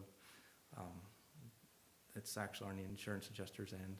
And their main reason for that is there's a general statute, and I can't quote it here, but what it basically says is any public sewer system that is owned by the town or a county, it's exempt from holding the public utility system liable for any backup damages on personal property.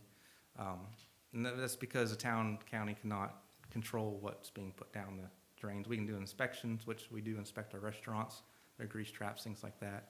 But, you know, if there's diapers being flushed down a toilet or whatnot, we don't have any control over that. So that's what that statute's in place for, that the General Assembly put in. So we are letting the dance studio use the rock school at no charge to do their dance.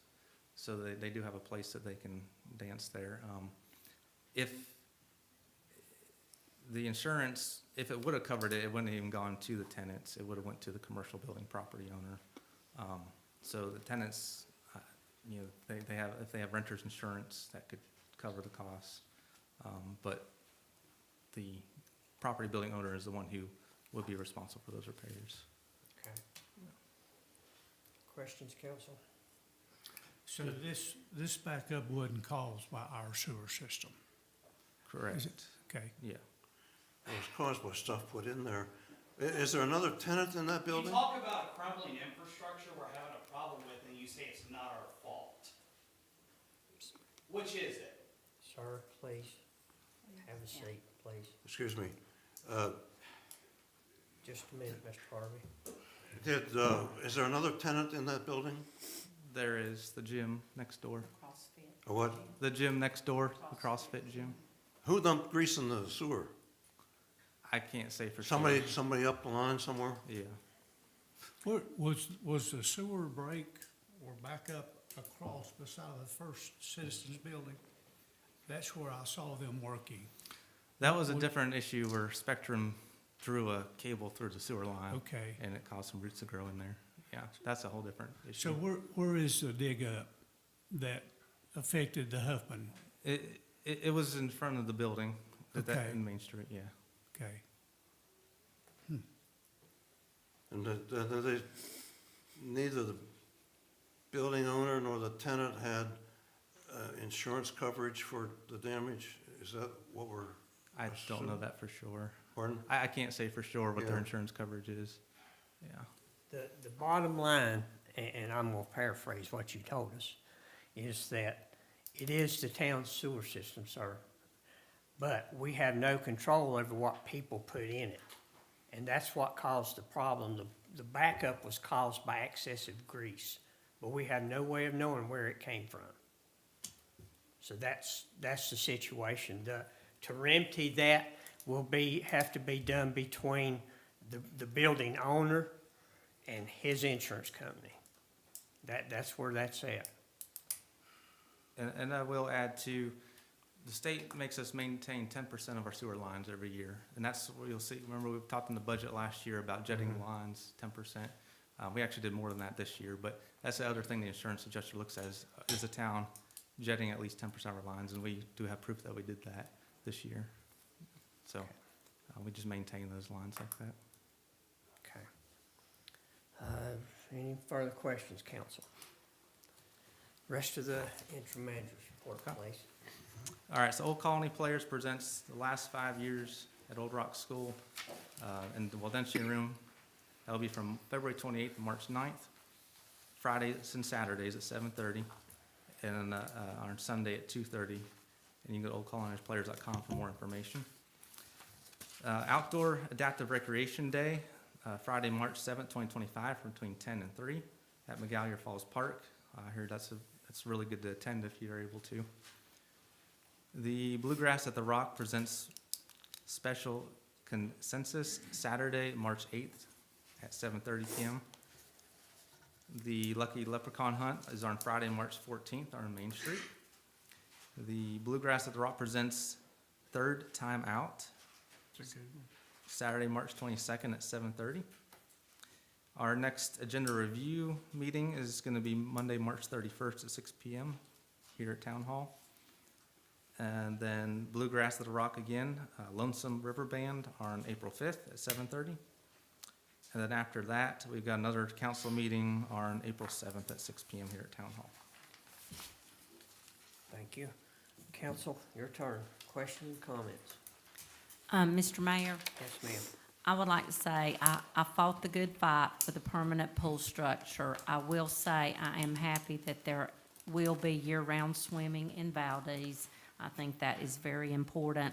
I am concerned that this council has given back 1.14 million in a LAP grant or whatever it's called from the Greater Hickory metro area today, and also a $500,000 Parks and Rec grant. And I caution that grant funding, giving that back is not good business, and that if we are writing grants and applying for them, we better know what they're for, and we better know what we're going to use them for. We better know what the 20% match is, and make sure that we are well aware of our obligations, or we should just not write them until we can get our act together. Thank you. Anyone else?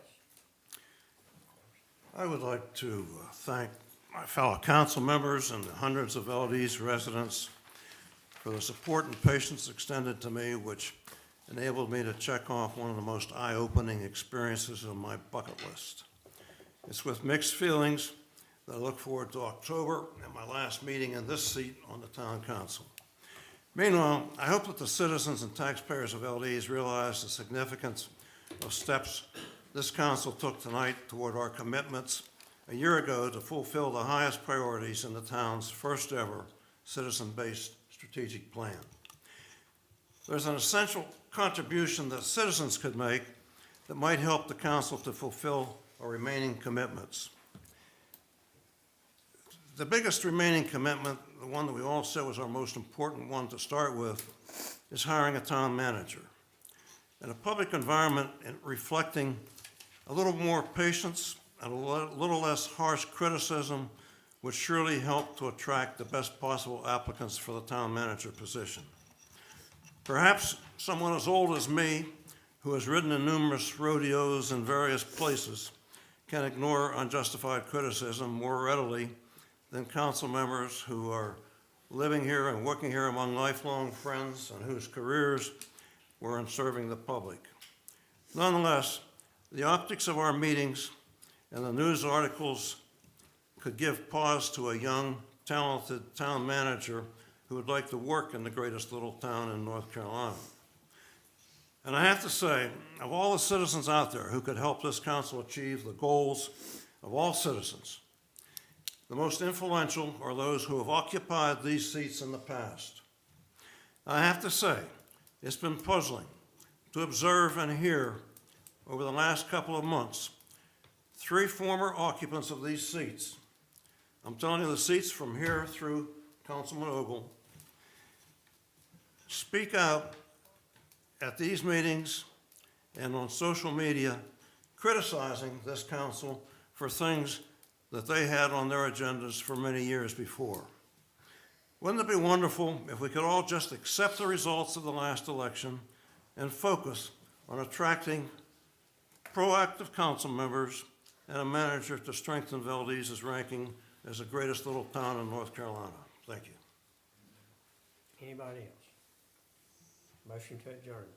I just want to say I am thankful for the Drug and Homeless Task Force. Honestly, what I ran for is the work that they are doing. They are finding ways to compassionately give hope to people who are needing a hand up. And I just want to commend them for being compassionate toward people, because we are seeing people actually go and get jobs. We are seeing people actually get off the street, and they are receiving the help they need. The LEAD program is going to be tremendous through Catawba Valley Healthcare. If you haven't heard about it, go home, look it up. It is great. I am so thankful that I am able to make a difference. I may not always make the decisions that everybody thinks I should, but I promise that I have everyone's best interest at heart. And I'm thankful that I am getting to fulfill the one thing that I wanted to do, was to compassionately deal with the drugs and homeless issue in our town. And it's getting done, and I appreciate the opportunity to do that. Again, anybody else? Motion to adjourn. I move we adjourn. Second. Thank you.